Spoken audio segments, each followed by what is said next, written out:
Good afternoon. This is Cindy Bertram, and thanks for joining me today on Good Ship Happens. Yes, it's been another amazing week. I had a chance to go down to Fort Lauderdale last week, and this was actually for the Cruise Lines International Association conference. They do it every year, and next year will be their 25th it's their conference. It's great. It's called Cruise 360, and it's great. They always hold it in Fort Lauderdale. Sometimes they've held it actually in Vancouver, in Canada, but it's great too because I got a chance to see good people, great presentations. I didn't do ship inspections, didn't have time, but it's a great conference. And the Cruise Lines International Association is called CLIA, and what they do, they are really the portal to help the cruise industry and also travel advisors. And what they did was they did different presentations, and like I said, they work with different cruise line industry people, cruise lines, and they did all kinds of wonderful, great things too. And of course, they have different sponsors too. But one thing they do every year is they've got this phenomenal evening event. Okay, it's their Hall of Fame Cruise Industry Awards and Gala Dinner. They get great awards. I'll talk about more later on too. But yeah, it always brings tears of joy to my eye too. But anyway, with Cruise 360, they had different events that went on. They also had different cruise line executives speak on different panels. And so that was really fun too. Going to everything I could squeeze into. It was great because what they did was they had different panels. Okay. And it was fun because they had general sessions and then they had different events too. The trade show, of course, you could actually hear music, live music, and when maybe a free cruise, which were cruise lines. And it was just great because once again, they do phenomenal things for the trailblazers, and they're expanding actually the Broward County Fort Lauderdale Convention Center. I cannot believe the growth in building they're doing right now. They're actually been working on this for a couple of years now, and they have bought us land next to it. So they're building a brand new hotel. And I did take some pictures from my room, different hotel, but it's amazing what they're doing because they're really planning getting this done. I think maybe in the next year or two, but just it's gorgeous, and I really, really find more options too. The hotel that they're building looks absolutely beautiful. I'll show you a picture in 1 minute, but it was such a great conference. I got a chance to see different people I've known for a while, but just to kind of show you different things too, is as far as what they're building. This is just one picture right here. That's part of the hotel they're building too, right at the convention center. It looks amazing too. So much fun too. Like I said, they're adding more. They're adding more parking, of course. And this is one area too that they've got. You can see the walkways too. They're going to have more parking too across, connected to it, which is great too. So, but it's definitely a great convention center. They're adding more to it, which is great. But the fun thing is they have different speakers. They're cruise line executives, and just really fantastic too. Because once again, they had different events every day, starting Wednesday through Friday, and then Saturday and Sunday for travel advisors, they gave them an opportunity to actually sign up and see different ships, which is great too. So once again, it just kind of goes back to different things that they do, and they had different sessions each day for travel advisors, which I could actually sit in too. What they do is then they had their opening event in the Grand Ballroom, and the keynote speaker, of course, was Kelly Craighead. She's the president and CEO of CLIA. What they did was they had different panelists. They had a president's panel that included Christine Duffy, who's the president of Carnival Cruise Line, Laura Hodges Beth, she's the president of Celebrity Cruises. They had Ruben Rodriguez, who's the president of MSC Cruises. David Herrera is the president of Norwegian Cruise Line. Frank Del Rio is the president of Oceania Cruises. And they also had John Paget, who's the president of Princess Cruises. And of course, they had Michael Bailey, who is the president and CEO of Royal Caribbean International, which is great too. And they asked him different questions as far as insights, what's going on, growth, and expansion, things like that too, because they're all building new ships, which is great too. What they do is then they always have the trade show. That was on Thursday, which is great, and you got a chance to see different suppliers there too. They were giving away things you actually maybe win a free cruise. Different cruise lines gave those away too. They had music, entertainment, which is great too. And then also, what they did was the session that day was kind of fun because what they did was they had the actual trade show was on Thursday, Thursday, which is great. They had a different panel that day, which is fun too, and they put them in the spotlight, which is fun too. So, but it's great. What they did was they put vice presidents of cruise lines in the hot seat. Okay, and those, of course, included vice presidents from the different cruise lines. And what they did was they had Wayne Spector, who's with Ness, which is a travel consortium, great company, but he actually put these different cruise line vice presidents in the hot seat, so to speak, and asked them questions about their experience, how they got into the industry, what they love more too, and also like hidden questions. That was really fun too, because just fun different things too. And then of course, last day was a little shorter because they that evening, by the way, to Thursday evening, they call it their Hall of Fame, which is great. And what they do is they have different awards, and they're people in the industry, of course, and they win different awards after being nominated. But they have entertainment. The cruise lines offer entertainment too. It's a dinner with entertainment, and then they actually announce the awards to have them come up and speak too. But one that was really fun too was they actually had two different Lifetime Achievement Awards. Okay, well, the Lifetime Achievement Awards, and they gave it to John, who's actually Lovell, who's the president of Travel Leaders Group. They've been around for a long time. And what they did was then they actually had the CLIA Hall of Fame Cruise Industry Award, which Lifetime Achievement Award was actually given to Christine Duffy. She is the president of Carnival Cruise Line. And she's got a great story and always so energetic. And they shared her story because she's in my first book, which I'm updating right now about cruise line executives. But when she got out of school, she mentioned she wanted to be a flight attendant. But at those time periods, you actually had to be a certain height and weight. And at that point, you had to be 5'4" tall. Well, Christine Duffy was actually only 5'2". So she was 2 inches too short to be a flight attendant. But once again, she turned that no into a positive, got involved working for a travel agency, then moved up.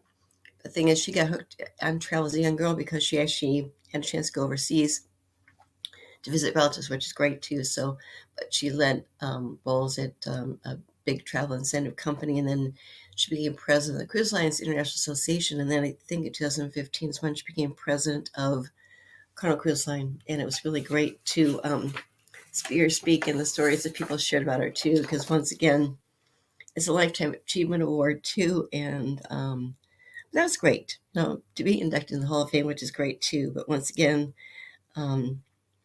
with she's been president of Carnival Cruise Line, I think since 2015, I think. But what they're doing too is they're also offering more new ships too, which is great. And she just mentioned that, she applied to be a flight attendant, of course, in her career, but then she missed it because she was too short. But she said that she was really delighted and grateful that her work in the cruise industry is really taking her to new heights that she never imagined, which is great too. And once again, Duffy continues to usher in Carnival Cruise Line's rapid growth. They've got 5 new ships in the next 2 years, and their expansion continues. Also, it's great too. Something that came up before is they're actually working on the development of their new exclusive destination, Celebration Key, which is going to be opening for guests to visit there in July of 2025, which is great.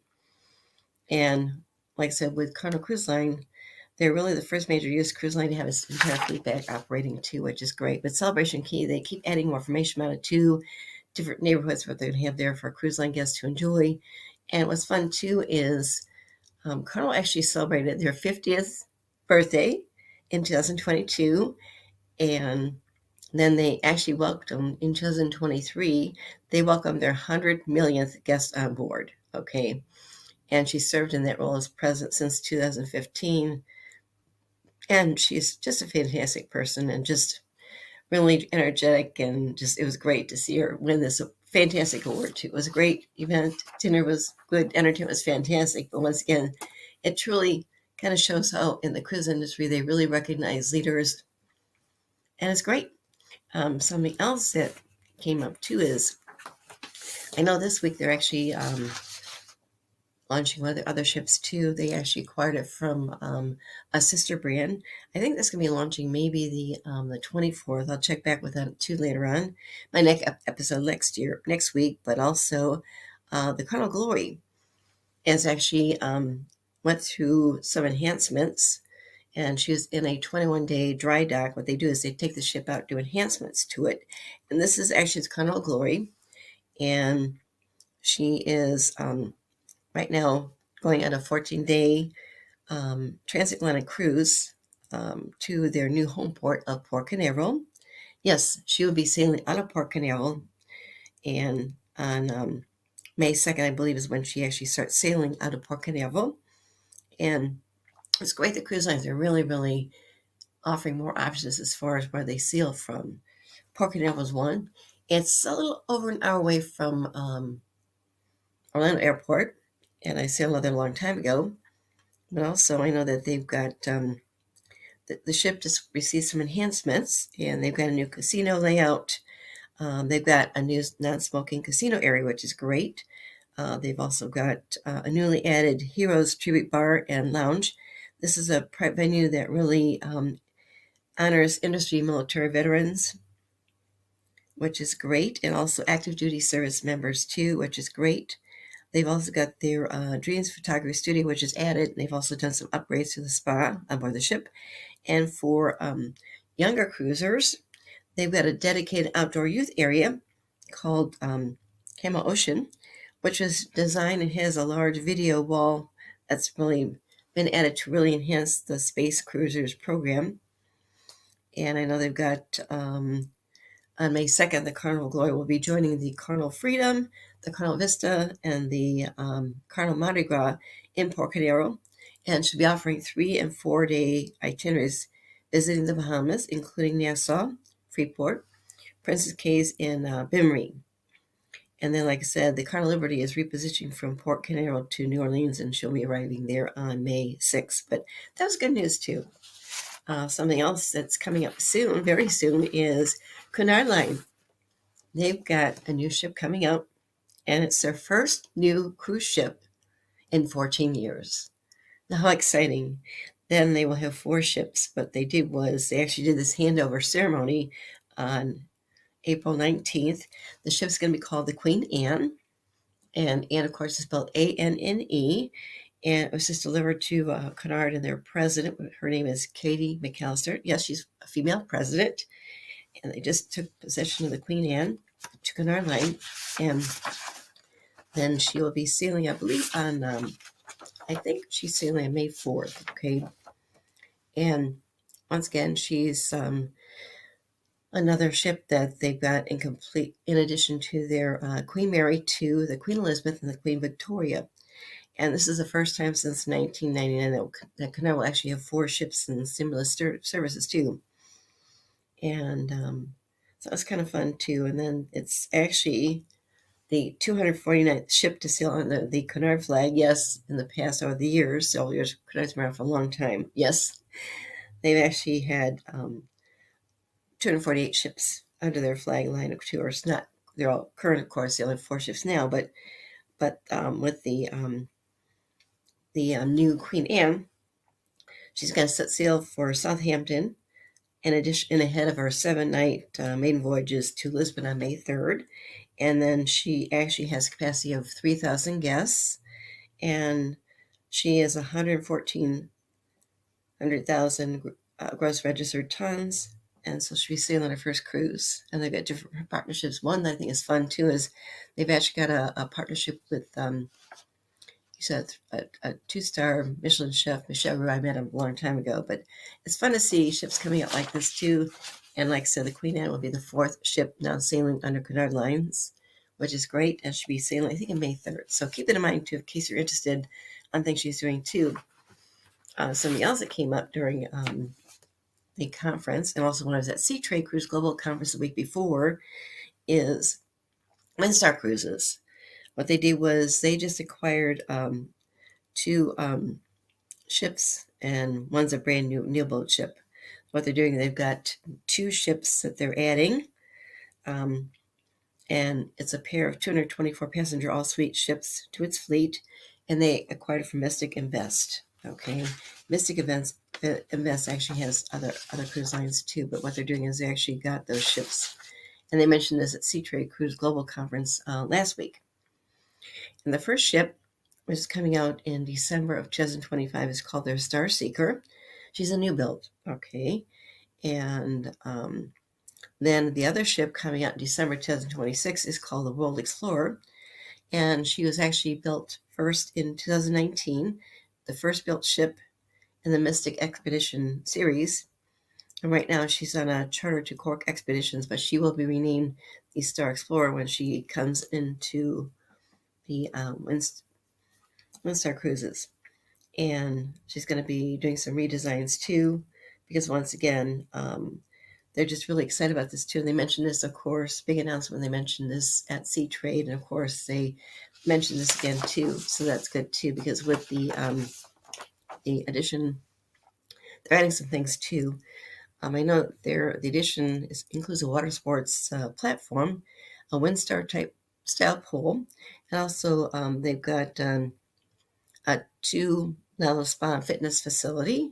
They've got an intimate whirlpool on the bow, and also transformation area, the helipad, which is great too. And they've got the main dining room, which is going to include different upscale inventive dishes, including rotating items from the James Beard affiliated guest chefs too. They've also got the alfresco dining will be available at both Amphora and also the Star Grill. And then a no-charge specialty restaurant seating 38 to 40 24-hour room service rounds out their different dining options too. And that's good too, because once again, like I said, the 2 ships additions is going to increase their capacity. Windstar Cruises, a 30% increase for Windstar, from 1,500 berths to 2,000 berths. Also, like I said, it gives the new ships really let Windstar really expand their deployment. And they're going to bring back one of their Windstar ships, the Windstar to Tahiti, and we'll be joining the Star Breeze in 2027, and really to meet that demand for the French Polynesian sailings too. And also the Star Seeker and Star Explorer both have strengthened hulls that will let them go to new destinations too, so that's good too. So keep that in mind too. Excuse me. Something else that came up too.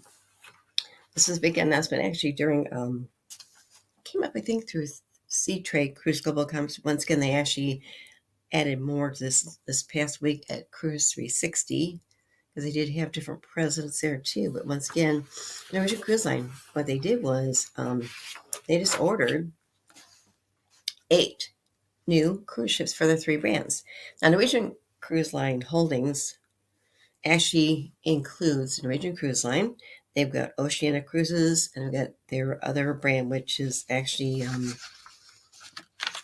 Regent 7 Seas, which is great. So that's good too, because once again, they're adding more ships, and that's good too, because once again, also something else that came up too is they mentioned this week again too was actually in addition to ordering 8 new cruise ships for the 3 brands, what they do is they confirm something else, which I think is really exciting and fun.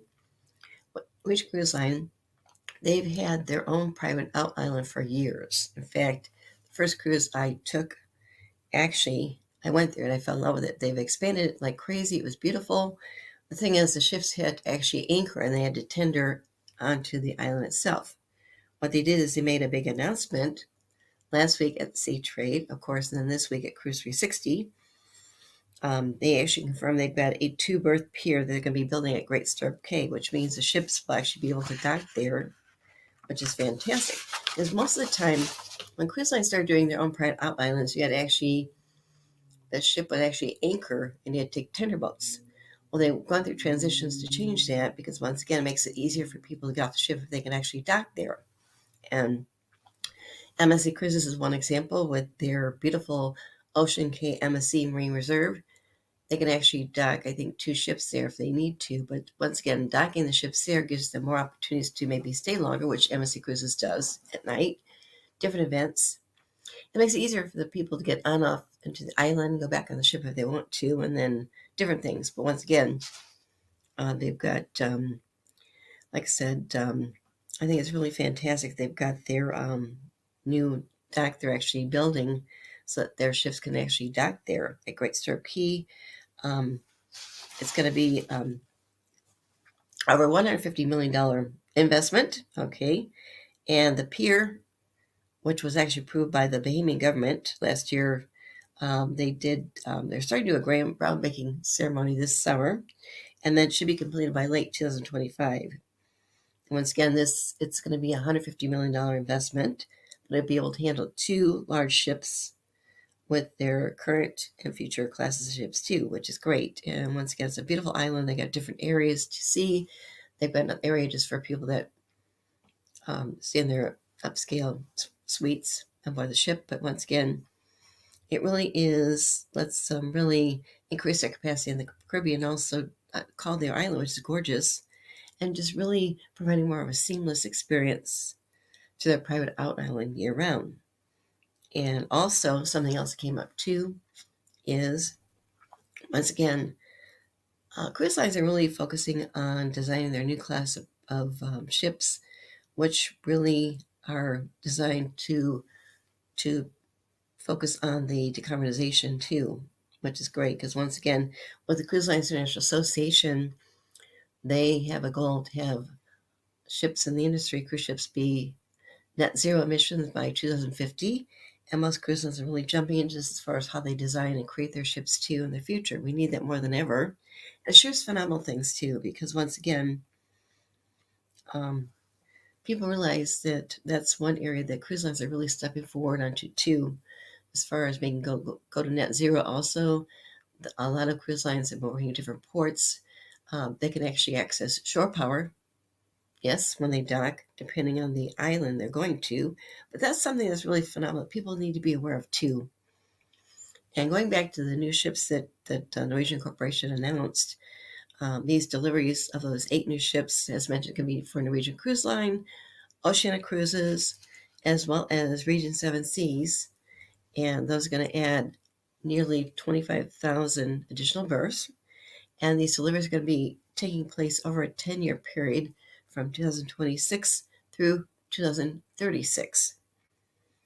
And once again, right now with Norwegian Cruise Line, they've got their Prima class ships, Prima Plus ships from 2025 through 2028. And like I said, then they've got delivery of 4 approximately 200,000 gross registered ships, which will have a capacity for nearly 5,000 passengers if it's, lower berths in 2030, 2032, 2034, and 2036. And right now, Norwegian Cruise Line's current largest ship is their 169,000 Norwegian Encore, which I had a chance to see. It's beautiful. And then they've got their last Allura class ship in 2025, and then they'll take place it's for Oceania Cruises. Okay, that's their Allura class ship, and they're going to take, this is for Oceania Cruises. They'll take the delivery of these 2 86,000 vessels with a capacity of 1,400 guests, passengers for each, 2027 and 2029. And then, of course, the sister ships Vista and the 2025 Allura will be currently Oceania Cruises' largest ships, But once again, they have capacity of 1,200 guests, which is not really big when you think about it. But once again, Oceania Cruises is more of a luxury premium brand too. And then Regent, which is a luxury brand, is planning to take delivery of two 7,700,000 gross registered ton ships. This will be in 2026 and 2029, and those will have a capacity of just 850 passengers, which is great. So once again, it's good to kind of see what's going on in the industry, a lot of growth, excitement. And once again, I'll be sharing more about that later on too, because people need to know what's going on in the industry and sharing positive things that are continuing to go on. As far as sustainability, yes, that's important. The cruise lines are all focusing on this together. That's important because once again, we need to make sure that we save the ocean life, which is very important too. So they're thinking about most cruise lines are now using liquefied natural gas for the new ships being built, constructed that have come out. Also, they're looking into other alternative energies. One that has come up, it depends on where you actually sail to, but some cruise ports actually have a way for them to access fuel, engineering from the port itself too. Okay, so keep that in mind. A bit more about the Norwegian Aqua. Got more information about this. She's going to debut actually in 2025, and she's going to offer fresh food and beverage experiences that include Norwegian Cruise Line's first upscale Thai restaurant, their first plant-based eatery, and a new wine bar. And the Thai restaurant is going to include authentic additional offerings. Diners can look forward to a new spin on traditional staples such as Thai food, Thai cashew chicken, and with salt and pepper prawns, Thai grilled steak salad, and a variety of different other things too. The decor is actually blends traditional and contemporary Thai design elements, and this will be located on deck 17. You'll have bamboo and rice paper pendant lights, and also colorful furniture. Plant Eatery joins their indulged food hall, and with this, they've got the new Plantary, which will offer plant-based bowls and other healthy options. And dishes will include their Southwest bowl with a smoked tempeh, also a Mediterranean goddess bowl with spiced vegetables, and other items too. Also, offering indoor and outdoor seating, the indulged food hall gives you really more options too. Indoors and outdoor dining. They've got a new design by a group which will have right there 14 food stations from different international food marketplaces around the world.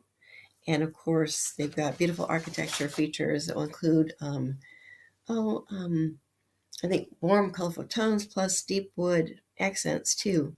Also, they have premiering aboard the Norwegian Aqua is the Swirl Wine Bar. I love that name, Swirl Wine Bar, right? It's a contemporary wine lounge that will actually have an intimate experience. It's going to be tucked away on deck 6 between the whiskey bar and Hasuki, which is a hibachi style restaurant. And Swirl is going to be offering, of course, wine by the glass menu, also an extensive list of very premium wines. And it's really been inspired by different designs. Arizona's Antelope Canyon with water with really, really warm color hues too. And of course, they've got their redesigned commodore room too. The Norwegian Aqua is going to offer enhanced restaurants and lounges as part of the new premium class. One's going to be their contemporary dining room, main contemporary dining room, the commodore room. It's being redesigned now. And then will look like more of a it's been inspired by the captain's room of the past, but really maritime sophistication.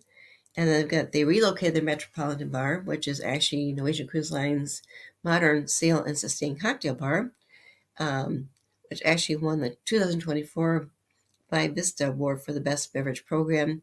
It's going to return, and it's going to be relocated midship to aft on deck 7. And then some other things too, as far as new looks for their returning restaurants.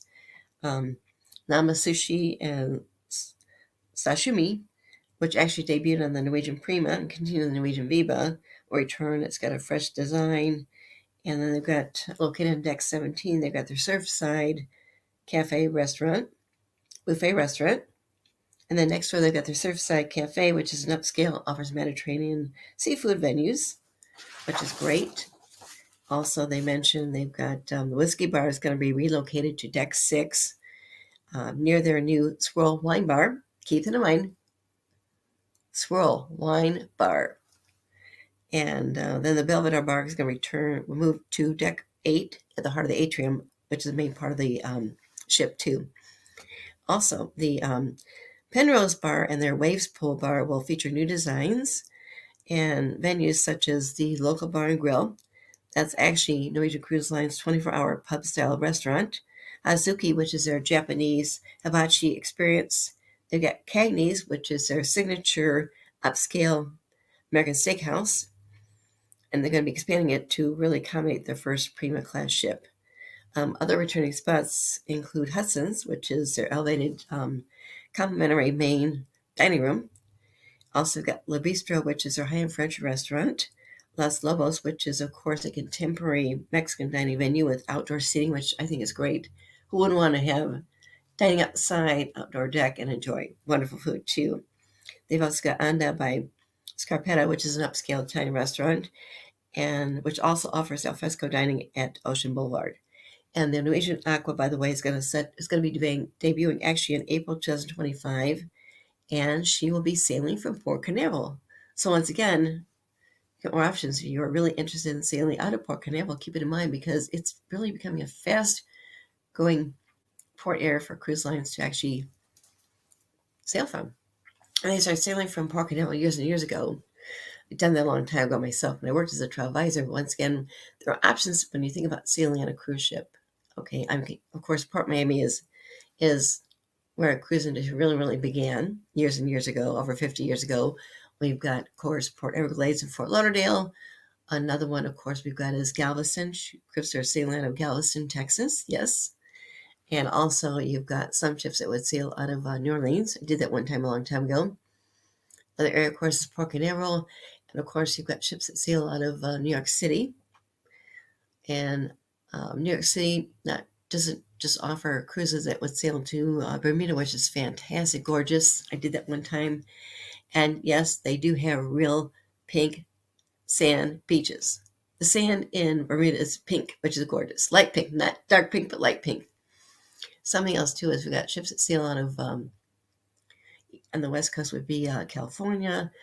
And we've got, of course, for Alaska, they got ships that sail out of Seattle as well as Vancouver. Plus, we've got ships that sail around the world, too. So keep that in mind, too, because once again, we're seeing a lot of growth when it comes to the river cruise industry, too. And it's just so good to experience different things, too. Something else that came up, too, is, I mentioned this before, but with MSC Cruises, right now, their private island, which is called Ocean Cay MSC Marine Reserve, is right now going through some updates. Okay. And so guests aren't able to go there, but they're doing some great updates on the island. It's beautiful. I was there for christening a couple years ago on their new ship, and we actually sailed to Ocean Cay MSC Marine Reserve. The ship was able to dock there, and we got a chance to explore it for like almost a day and a half. It was gorgeous. They christened the ship then, but they've added more to it too, and they're building some areas here too. But once again, what they're doing is they're doing some beautiful things they're doing too, and then it will be opening up to guests to visit on their ship starting on May 22nd this year. And also, MSC Cruises revealed that in 2025, their itineraries for the North American market feature 4 ships that are going to be sailing from U.S. home ports. So travelers can actually choose from different vacation options. Departures from New York City, Miami, and Port Canaveral that visit areas, destinations in the Caribbean and Florida, Bahamas, and Bermuda. And also, what's great too is many of their itineraries do include a visit to MSC Cruises' private island, Ocean Cay MSC Marine Reserve. Also, MSC Cruises right now is currently working on building a new port in Port Miami, and it's going to actually be coming out available in 2025.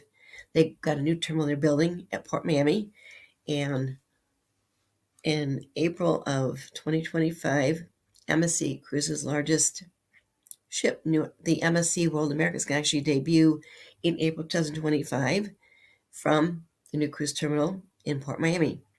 She'll be offering 7-night cruises to the Caribbean islands, and this LNG, liquefied natural gas, yes, LNG, is going to be it's going to be the largest vessel operated by the cruise line in the U.S.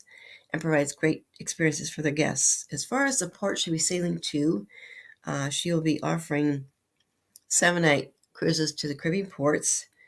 Ports of call right now they mentioned include San Juan, Puerto Rico, Puerto Plata, Dominican Republic, Costa Maya, and Cozumel, also Isla de Roatan in the Honduras, and of course Ocean Cay.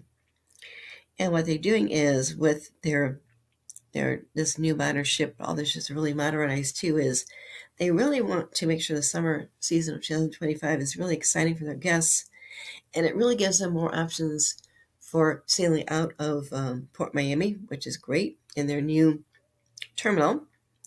Also, the MSC Seascape is going to be providing 3 and 4 night options too. So once again, they're really excited. They've got 4 ships sailing from U.S. home ports that will call on Ocean Cay and really provide the guests with an opportunity to really experience MSC Cruises' unique and beautiful island. I've been there myself. I want to go back. It's gorgeous. And as far as what they're doing there is, I think I mentioned before, is with MSC Cruises and their parent company, which is family owned. They actually leased that island from the Bahamian government back in 2015 for 100 years, and they paid him $100 million. It was a former manufacturing plant. It was devastated, really in bad shape. With MSC and the family, they actually invested $400 million. Yes, $400 million of their own money invested in that island to clean it up. They had to rebuild trees. The trees were dead. The sea life was dead. The beaches were horrible. They rebuilt it. And also they've been working on doing like a marine lab there too. But the updates right now too is they've got a new section there doing, once again, people need to know what they're doing really, I think, to really experience a beautiful island like this in the Bahamas. It's just gorgeous. And what's good too is they don't have to leave early. Several times, well, even when I was there for the christening, we didn't leave until maybe 1 or 2 o'clock in the morning. After the christening, which was indoors, we got a chance to go outdoors. They have a lighthouse. They had a light show there too. But it's great to really see different things too. And you could just walk off the ship on the island because it docks right there. It was fantastic. And once again, what they do is sometimes they do like an overnight stay. Because once again, that kind of gives you really good chances to relax, experience the island, see more the next day if you need to. And as far as their itinerary highlights, I found more information about this that I wanted to share with the World America, which is going to be sailing at 7-8 itineraries from Miami, should be departing on Saturdays. And this is going to be taking place in April 2025. Also, I just got invited to see the ship on April 9th to the 12th, be on board of 2025. So I'm really excited about that. But with the itineraries in the World America, she's offering 7-night cruises from Miami, departing on Saturdays. She'll have a 7-night Eastern Caribbean cruise, which will go to Puerto Plata, San Juan, and Ocean Cay. And they've got a 7-night Western Caribbean sailing. It's going to be sailing out of Costa Maya, Cozumel, Isla de Roatan, in the Ocean Cay. And also their MSC Seascape is going to be offering some 3 and 4 night sailings as well as 7-night sailings from Miami, departing on Thursday and Sundays. Their 3 and 4 night sailings will include Nassau, the Bahamas, and of course their private island, Ocean Cay. Also, their 7-night Eastern Caribbean sailings, which will include Ocean Cay, of course. Yes, when I went there, I didn't want to leave. Believe me, it was that gorgeous. And Nassau, San Juan, Puerto Rico, and Puerto Plata. Their 7-night Western Caribbean cruise will be sailing, of course, to Ocean Cay, Nassau, Jamaica, Grand Cayman. And then they've got their MSC Mariglia. I got a chance to see her last year. And she sails actually out of New York City. She sails to Florida, the Bahamas, and Bermuda. And right now, with their 7-night Florida Bahamas cruise, that goes to Port Canaveral, Nassau, and then Ocean Cay. They've got a 7-night Bermuda cruise, which of course stays several nights in Bermuda. And they've got their Seashore, which sails out of Port Canaveral. Yes, another ship out of Port Canaveral. She has different options sailing on Thursdays and Sundays. Our 3 and 4 night cruises will be sailing to the Bahamas, Nassau, of course, and Ocean Cay, their out island. They've got 7-night Western Caribbean sailings, Cozumel, Costa Maya, Ocean Cay. So definitely keep that in mind because there's so much going on with new ships coming out. Once again, the focus on liquefied natural gas. And of course, I know I mentioned this, I think in my last episode was actually with Scenic Emerald Cruises. And when I was at the cruise conference this past week, the week before, they made some announcements about that too, because with Emerald Cruises, they've got their beautiful ship coming out with their different ships. They're part of the parent company, of course. They're part of Globus, but with the Emerald, I know that they've got a new ship coming out with the Emerald Cruises too. Plus, what's great too is with the Scenic, the Emerald Kaya is actually coming out in April 2026. That's part of their Emerald Yacht experience that's coming out in 2026. It's called the Emerald Kaya. And of course, they've got on Scenic Eclipse 1 and Scenic Eclipse 2, what's great too is they actually have submersible experiences too, which is great. And just fun things that they're all doing, different experiences too. So if you think about cruise ships, you've got so many choices out there. It really depends on where you want to go, what you want to see, the size of the ships, of course, because once again, yes, we have the world's largest cruise ship that just debuted earlier and officially in January this year, Icon of the Seas, the biggest cruise ship ever built. Yes, that's the one that actually has a chief dog officer. Yes, her name is Rover. And of course, she's in the bridge, but she's not on the bridge all the time because she's not really driving the ship with her forepaws, okay? But she is brought on board to really bring fun and excitement to people too. So she's not in the bridge all the time. They have someone that takes care of her so people can actually see her. Something else, when I was at Cruise 360 this past week, on Wednesday morning, I was in the press room for a bit, waiting, and I ended up talking, I think it might have been Thursday. I was in the press room for a bit. I actually talked to Michael Bailey, the president of Royal Caribbean. Great person. He's got a great story. His first job in the cruise industry actually was working on board a Royal Caribbean ship. He was actually an assistant purser. He started in 1981. He was on the Nordic Prince as assistant purser. Worked with Royal Caribbean in different areas. He's from Great Britain and then moved up in different areas. Then he became president of Celebrity Cruises and then became president of Royal Caribbean, I think about 10 years ago, but a great person. And we talked a bit more about Rover because I thought, oh my gosh, I like mid-sized ships, but I'll tell you what, who wouldn't want to go on a ship like Icon of Seas and see Rover, the chief dog officer, right? Talk to her. He mentioned quietly that that when Rover, they adopted Rover to become their chief dog officer when she was 3 months old. They did training with her too, but what they did was they had Rover stay with Michael Bailey for a week, I think. And they told him what to do. Of course, he loves dogs, but she was in a crate during the night. She started whining. He let her out of the crate. She hopped in bed with him. It's great. But he mentioned quietly too is they have another chief dog officer. Yes, another one. Should be on their new ship, the Star of the Seas, coming out, I think, in I can't remember if that ship's coming out in 2025 or 2026. Might be 2025. I'll share more when I get more confirmed about that too. But her name is actually going to be Sailor. So Chief Officer Sailor. And yes, of course, she's going to be a golden retriever too. I don't think she's a sister with Rover, but once again, they like golden retrievers and how fun. He quietly announced me too, so that this really builds excitement. I got to share it, okay? I wasn't sworn to secrecy when I talked to him, but how fun to have a cruise line actually have a chief dog officer as a position on their ship, and something to think about too as far as jobs for dogs, right? Mark, any questions for me? Yeah, I had a couple of quick questions and everything. I did see that today, and I was actually going to show a video about it, but today is actually Earth Day. So I did see that the Yes, I cruise forgot to industry mention. Oh my gosh, I forgot was to doing mention that some too. things Yes. around Earth Day and Yep. all along those lines. So I actually saw, and I'll bring one of these video ups the old-fashioned way and everything. But I did see that even Carnival was doing something around that whole notion of celebrating sustainability. And definitely, I saw that there was another one of the ports that was doing something as well. But I think we'll get to Carnival first, and then we'll get to the port as well. But definitely, there's all these amazing things that are happening in the way of what's going on with sustainability and trying to make sure that we're doing things Yes. in the space of good ship, but also having a good environment as well. So this is one of those that I'll bring up, and we'll play this and see what they're talking about. So this is the one around sustainability and all Yes. along those lines.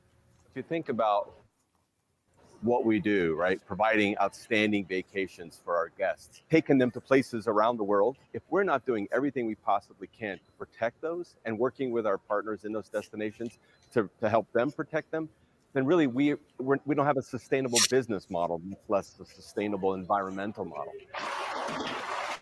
So we're in the recycling center of the ship. Every ship in the fleet has one, and we have two teams who work in here.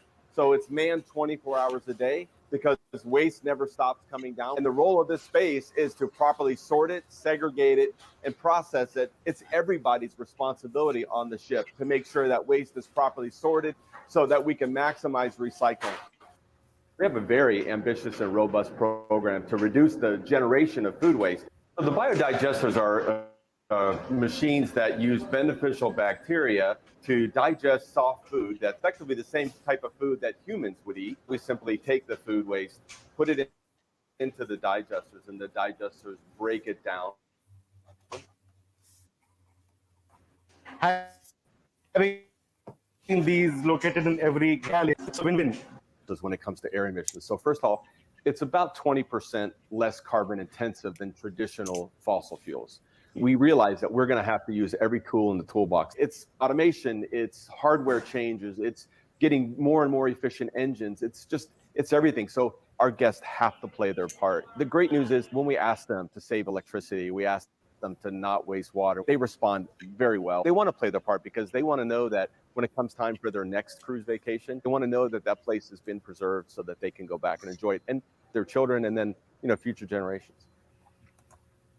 Yep. So that was one of them, and everything along those lines. So that was a very powerful message that was in that space. But like I said, I also found one that was involving one of the ports and what they were doing actually on it today and everything. I think this was a port that was actually there in the whole notion of Seattle and all in that space. So I'll bring this up, and this is another one, and we'll see how they were celebrating Earth Day 2024 in the port of Los Angeles. 'Cause I know you talk about these different ports, but this is how they were Right. doing it at the port of Los Angeles. Ports throughout time used to tell a story of smokestacks and soot. But here at the Port of Los Angeles, we've been rewriting that story for decades. Since 2006, we've been working diligently to clean the air, cutting emissions from vessel and cargo operations. We're one of the world's leading ports in developing zero emissions technologies for loading and unloading these giant container ships. We're the first in the world to plug container ships into shore power, so they wouldn't have to use diesel engines while in port. And today we have one of the largest fleets of cleaner powered trucks of any port in the world. Technology is still developing, but by 2035, our goal is for every truck and every piece of cargo handling equipment on our docks to be emission-free. And it's more than clean air, it's clean water too. After decades of shipbuilding and industrial use, expectations of clean water in any port were low. Not anymore. For 40 years, we've been working on water quality. Today, the birds and fish are back, and marine life is thriving. There's one more environment we've been working on, the human environment, places where you can come and enjoy the port. We've invested millions on parks, promenades, and places to play. Now, there are hundreds of acres of public space that hosts concerts, events, and more with unbeatable waterfront views. Which is why on Earth Day, we're so happy to share all the ways that we are shaping a beautiful environment here at the Port of Los Angeles. Because we don't just work here. We live here. LA is our city. And this is our port.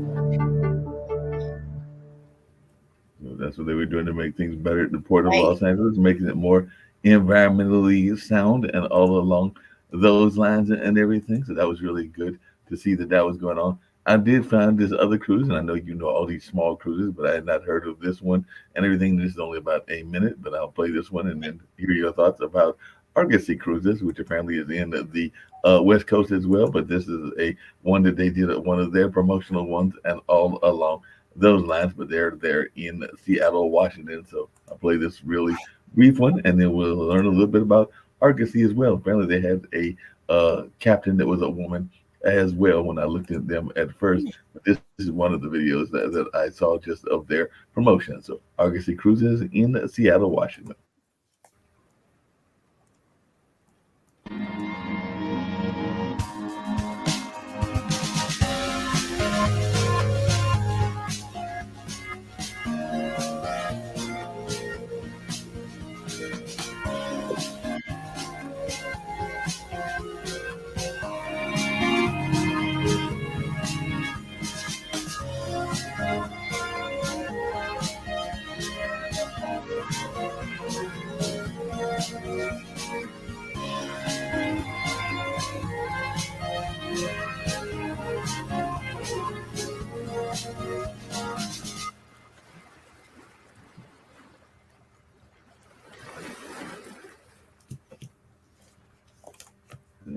It's a little bit about them, but hold on one second. I think if I go back, I can see the lady that was talking about their excursion. Hi, I'm Frank. I am Makan Shimshian. I'm going to introduce you to the Turbo Beast. Meet him at Tilikum Village.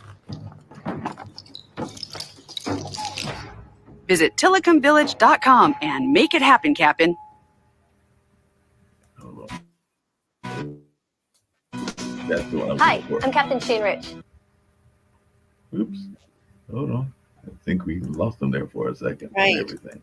So hold on. I might have lost that one, so I'll just take that one down. But that was a woman captain. I was trying to get her up and everything along those lines. But yeah, they had a woman captain as well, and all in that space. I was trying to get to that particular video, and I might still try to get to it at some point or another. But yeah, they had a woman captain also that was part of that small ship there, because like you oftentimes say, there are these big ships, but then there are the small ones as well. So it's just good to see that they have definitely been trying to increase the amount of women that are there as well. So that was just something that was a positive news from Argosy Cruises. I think I pronounced that correctly, and all along those lines.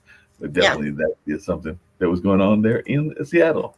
Right. With Argosy Cruises, by the way, they are actually they're sightseeing cruises in and around Seattle. So you're not sailing out over several nights. It's sightseeing cruises around and in Seattle, the Seattle area, which is still beautiful because once again, too, is originally, traditionally, when you wanted to go to Alaska, you had to sail in Vancouver or other places of Alaska.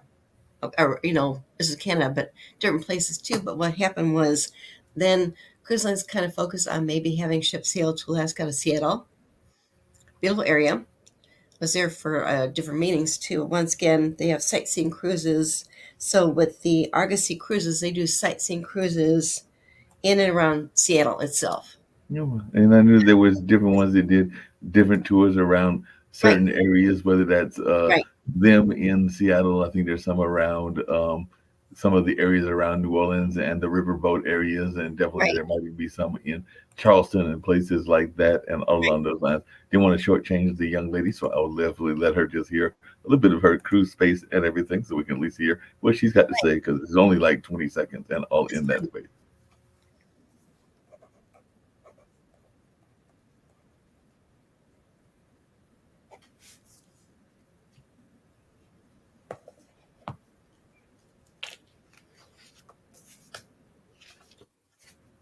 So like I said, that was the young lady that announced herself and let folks know who she was, and all in that space. So definitely hopefully folks got a chance to see that one. I'm not sure if I had it up or not, if whether that was actually playing at the time, but hopefully Right. folks got a chance to see what that was all about and all along those lines. But just in case we didn't get it on, I'm going to just run it back because I realized that it might not have been playing at that time. But yeah, Right. definitely, as you were saying, there's all these amazing things that are taking place on a regular basis and all along those lines. Because you like to say all the time, good ship is happening, and we're always glad to have good ship happening here on this particular station, Pod TV, as well as the amazing things that you find out. I can't wait to see it, another dog on a ship and all along those lines. Oh, That'll be too. So wonderful. That'll be so cute. And then I can't wait to see the cat as well because I love cats and right. dogs Right. and all in that space. I think that I did not get the video on the last time, so let me just see if we can get this Okay. one last time to see if we can get her little brief intro about who she's all about. Like I said, this literally takes all of 10 seconds. So Hi, I'm Captain Shane Rich, and if you think the Northwest looks spectacular from land, just wait until you see it from the water. Visit ArgosieCruises.com and make it happen, Captain. yep. Yeah, one thing about going back to National Earth Day is actually tomorrow. Okay, National back Earth to Day is tomorrow. tomorrow, right? But what's good too is all cruise lines have different things they're doing to celebrate it. Plus, we're seeing celebrations at ports, of course, too. Yes. Because once again, it's very, very important to make sure that things are sustainable and we're not killing wildlife in the ocean.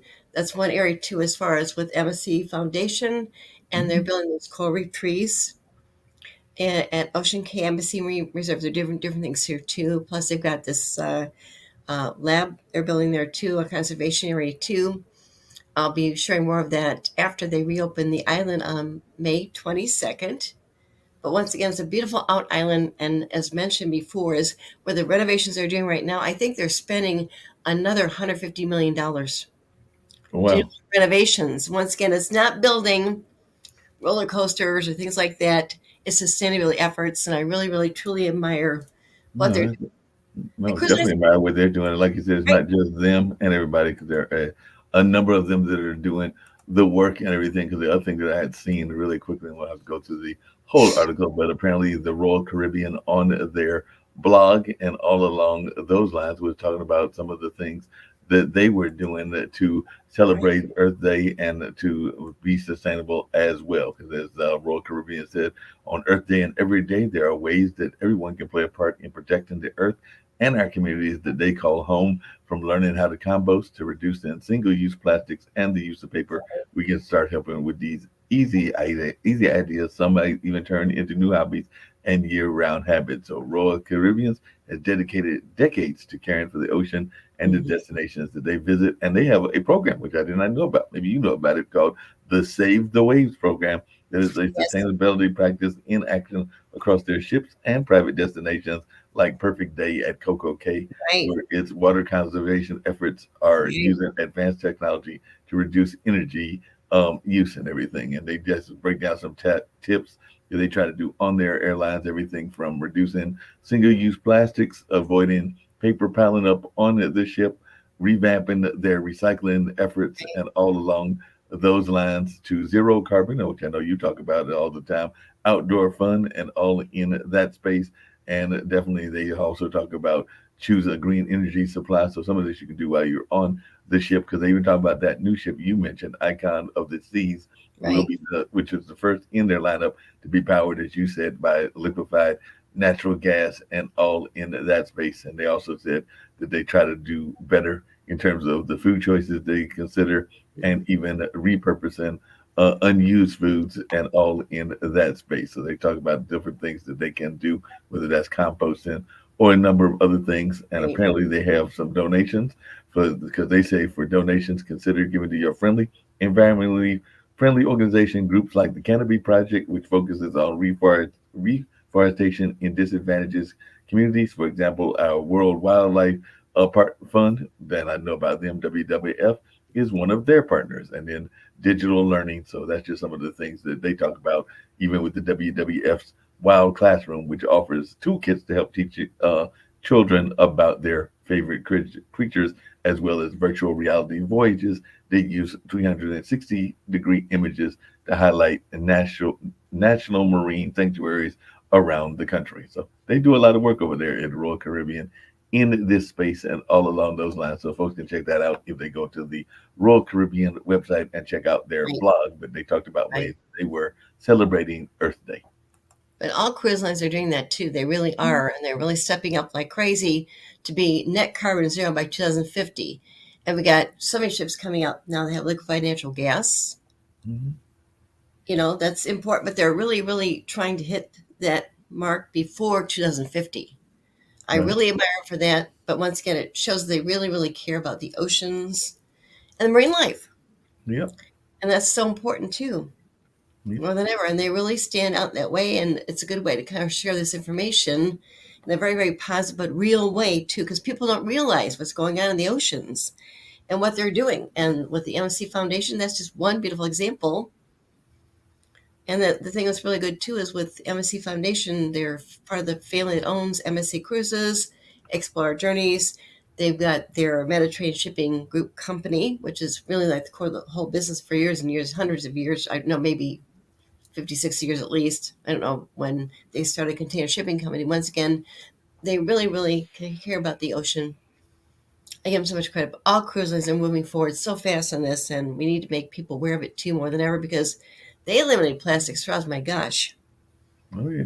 Oh. And like you said, even some of the small places are doing it as well. Because one of the things that I was looking at, and we're going to wrap up and I can bring up about the MSC, but and yeah, Earth Day, I did realize with I think tomorrow the official day. Yeah. But there were activities because it's the weekend today. Because I know we had some here in Durham, North Carolina, and I saw that in Dana Point, California, that they were actually doing a Dana Wharf whale watching today, and they were definitely doing a lot of stuff like that because apparently that's been going on in that part of the world in Orange County, there in California, since 1971. So they'll be holding an Earth Day celebration on board of the Dana Wharf whale watching vessel, the Ocean Adventure. So they were doing that for a sunset whale watch. So it's not sunset there yet. So they'll be doing that in a few hours, and it'll be a balloon pickup from 5 to 7 p.m. And they'll have a special guest, Vicki Patterson from Stand Up to Trash. They'll be on board discussing ways in which they can help with this year's theme of planet versus plastic. So it looks like they're going to have some good fun, and it really wasn't that bad of a cost and everything. It looks like it was around $56 per person, and 10% of those tickets would going to be donated to these different organizations like Stand Up to Trash and the Gray Whale Foundation and other things. So it looks like that could be a great event. And apparently they've been doing stuff all Earth Month because they were doing stuff from April 1st to the 22nd, which is tomorrow, the actual day and everything. So it's just great that you can sit there if you're on the West Coast, watch the whales, and also do something to help out with the environment. Exactly. Once again, that's such a core value, I think, of the cruise industry and other areas of travel too. Once again, people need to be aware of that because once again, we have to save our environment and the ocean life more than ever. They're part of us. Yep. Yes. No doubt about that. Whenever you're ready to close out, we'll close out with Sylvia Earle because we also use her and everything. But yeah, so that's what I knew I was going to bring up with the notion of Earth Day. Because like I said, if I hadn't had things going on at the Hayti Center and other places, I probably would have been at our Earth Day celebration. Plus, it's been a little rainy here, so I wasn't really ready to go out there and everything in the rain and everything. Even though I did look, and there were people, they were out there, including we have a water company, Water Drop, that is like a mascot, and then we've got one that's a mascot that's a squirrel for the Parks and Rec here in our local department, and both of them were out there, those two mascots and everything. I think it's Dewey is the Water Drop, and I forgot the squirrel's name and everything. It might be Paddock or something like that, but they were going to encourage people to come out in the rain, but I was not going to do that today.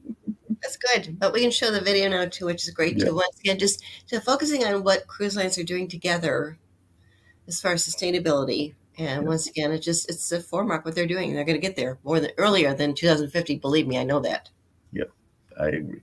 So let's check out Dr. Sylvia Earle. As we remember, as you always say, good ship happens. Yes.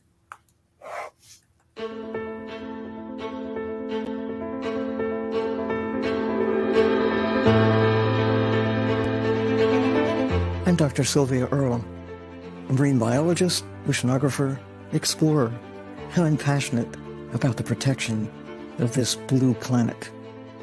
I grew up next to the ocean in the Gulf of Mexico, and I've witnessed how much the ocean has changed and how marine life has been endangered.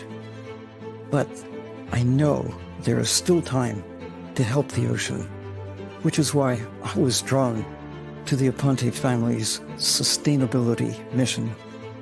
Explorer Journeys has a genuine ambition to connect people with the wonders of the sea, its marine life, its communities, spiritually, physically, and intellectually. We share the same values and have the same objectives to deepen people's relationship with the ocean, to explore, protect, and restore. Explorer Journeys calls it the ocean state of mind, a sensibility that will ensure the protection of this precious blue planet. Through my foundation, Mission Blue, we're working on ocean conservation, inspiring hope with champions across the world. Beginning with my extraordinary role as godmother to Explorer One, we will be heralding a meaningful collaboration between myself, Mission Blue, and Explorer Journeys and the MSC Foundation towards preserving and restoring the world's oceans, the blue heart of the planet.